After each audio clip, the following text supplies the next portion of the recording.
சகோதர சகோதரிகளே, ஒரு துக்ககரமான நேரத்தில் நம் அனைவரும் கூட தமிழகத்தினுடைய ஒரு அற்புதமான மனிதன், ஏழைகளுடைய பங்காளராக இருந்து தன்னுடைய வாழ்க்கையிலே எப்படி வாழ வேண்டும் என்று அனைவருக்கும் காட்டிவிட்டு அவருடைய ஆன்மா இன்று ஆண்டவனுடைய நிழலிலே இளைப்பாற சென்றிருக்கிறது. இந்த துக்ககரமான நேரத்தில் நம்முடைய கேப்டன் விஜயகாந்த் ஐயா அவர்கள் நம்மளோடு இல்லை என்பதை நம்முடைய மனம் ஏற்க மறுக்கிறது.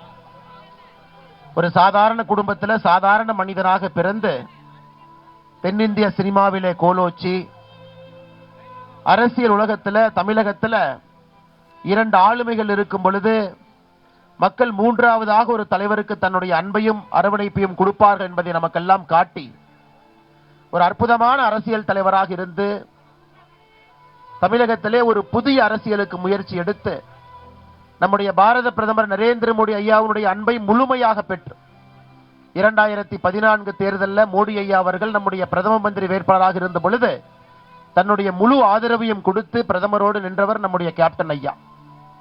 அன்னைக்கு எங்களுடைய மாநில தலைவர் அண்ணன் பொன்னார் அவர்கள் கேப்டன் ஐயாவோடு இணைந்து நெருக்கமாக பணியாற்றி ஒரு அற்புதமான பிரதமர் வரும் பொழுது நானும் இருக்கின்றேன் என்று உணர்ச்சி ததும்ப 2014 தேர்தலிலே பாரத பிரதமருக்காக கடுமையாக உழைத்தவர் நம்முடைய கேப்டன் ஐயா.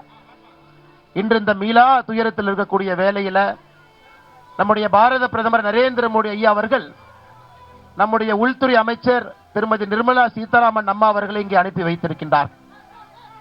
நிர்மலா சீதாராமன் அம்மா அவர்கள் இங்கே வந்து கேப்டன் அவருடைய குடும்பத்தினரை சந்தித்து தன்னுடைய ஆழ்ந்த இரங்கலை வெளிப்படுத்தி லட்சக்கணக்கான தொண்டர்களுக்கெல்லாம் பாரதிய ஜனதா கட்சி சார்பாக நம்முடைய பாரத பிரதமர் நரேந்திர மோடி அவர்கள் சார்பாக தன்னுடைய இரங்கல்களை வெளிப்படுத்தி இருக்கின்றார்கள்.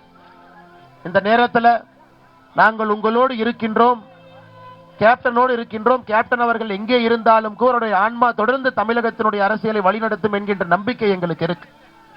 தொண்டர்கள் பிரேமலதா விஜயகாந்த் அம்மா அவர்களுக்கு எங்களுடைய ஆழ்ந்த இரங்கலை தெரிவிப்பது மட்டுமில்லாமல் அம்மா அவர்கள் இந்த இயக்கத்தை எடுத்து வெற்றிகரமாக நடத்துவார்கள் என்கின்ற முழு நம்பிக்கையும் எங்களுக்கு இருக்கு. கேப்டன் அவர்களுடைய 2 மகன்களுக்கும் அண்ணன் சுதீஷ் அவர்களுக்கும் கட்சியினுடைய எல்லா நிர்வாகிகளுக்கும் பாரதிய ஜனதா கட்சி சார்பாக எங்களுடைய ஆழ்ந்த இரங்கலை தெரிவித்துக் கொண்டு கேப்டன் ஐயாவுடைய புகழ் என்றும் ஓங்கி இருக்கும் என்பதில் நாங்கள் தெளிவாக இருக்கின்றோம். என்றும் உங்களோடு இருப்போம். ஓம் சாந்தி. செய்திகளை உடனுக்குடன் தெரிந்து கொள்ள உடனே சப்ஸ்கிரைப் பண்ணுங்க.